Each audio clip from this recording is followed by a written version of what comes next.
Officer Hirsch. Officer Hirsch had whatever it was in his hand, the lighter. His eyes, y'all, was so geeked out. I think if the whole damn task force from every state came up in there, he probably would have took his last hit, because that's how much he was into smoking that shit. So you got to think about how I felt. Like being situation and what he is about. He done took me into.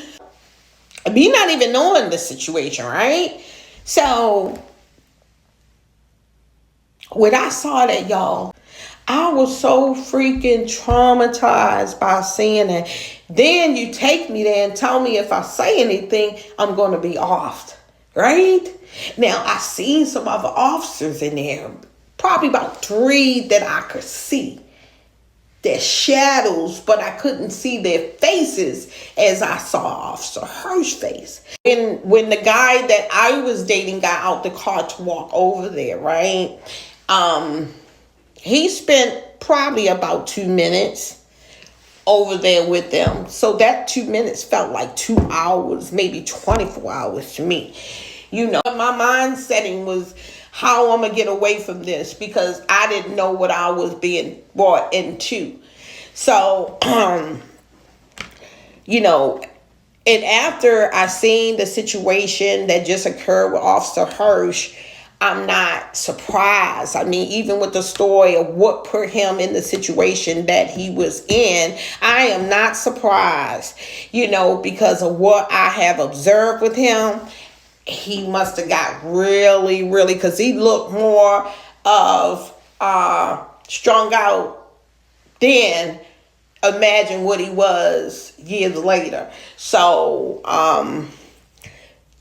it was really traumatizing to me, because I've never ever saw a police officer smoking crack in the police cruiser with your uniforms on, and then you got another cop selling it to you. Like, that just fucked me over. I'm just gonna keep it 100 with y'all. It fucked me over. And I've always had a trust issue with cops ever since that happened. I've always wondered, are you really a cop? You know, what is your motive? You know, and I know every cop. I know every cop is not like that, and they're not crooked. I get that. I know that. I'm speaking from my heart. But I also know what I experienced is real. Okay. And what I experienced was really freaking horrible, because I didn't know what I was brought into, you know, and I had to was probably fend for myself, because if you telling me if they see me, they gonna off me, meaning you didn't have my back. So, you know, yes. So it was rough. My mind was all over the place, and I just could not stomach it, because, like I say, it was not normal at all. And the area that this pathway is, let me say this about the pathway. That pathway, y'all, was so clean and neat for just one vehicle to get through. Somebody made it. It was nothing but forest, trees everywhere, but there was a pathway leading to nothing but a field. Somebody made it. And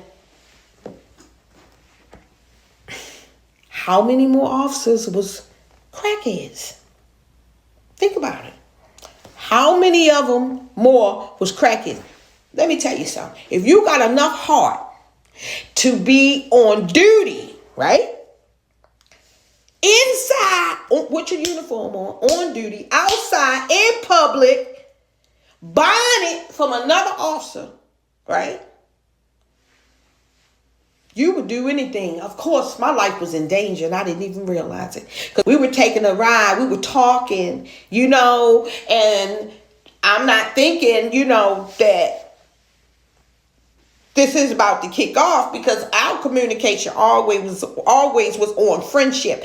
I never had any conversation with this man about, hey, let's do this, let's do that, or I know this, I know that. No, never. It was always a dating relationship, because again, like I say, I didn't spend a lot of time with him. So when I did, we saw each other. I went my way, because I wasn't trying to be in a relationship with nobody,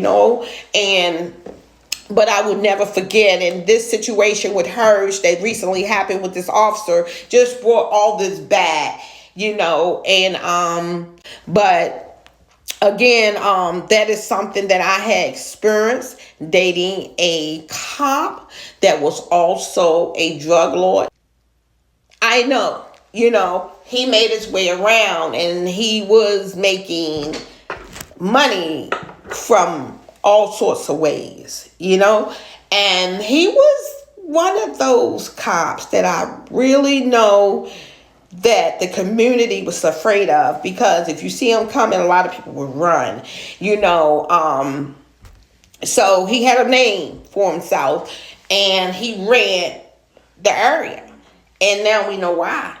And when I saw him grab that guy and take that guy and stand that guy like that and went into his pockets, took everything he had, like it wasn't nothing.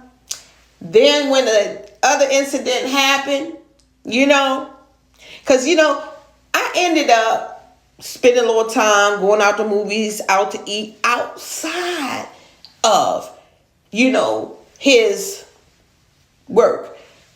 I have tried that. I met his family. I met his son, and they were very nice, but he had this issue that he was into, and I tried to stay away from that. That is why I didn't get in, no more in the policing with him, because I don't know what you might get me into. So I didn't do that anymore with him, but I did, converse with him, communicate with him over the phone or whatever, and we'll meet up with him after he's not at work.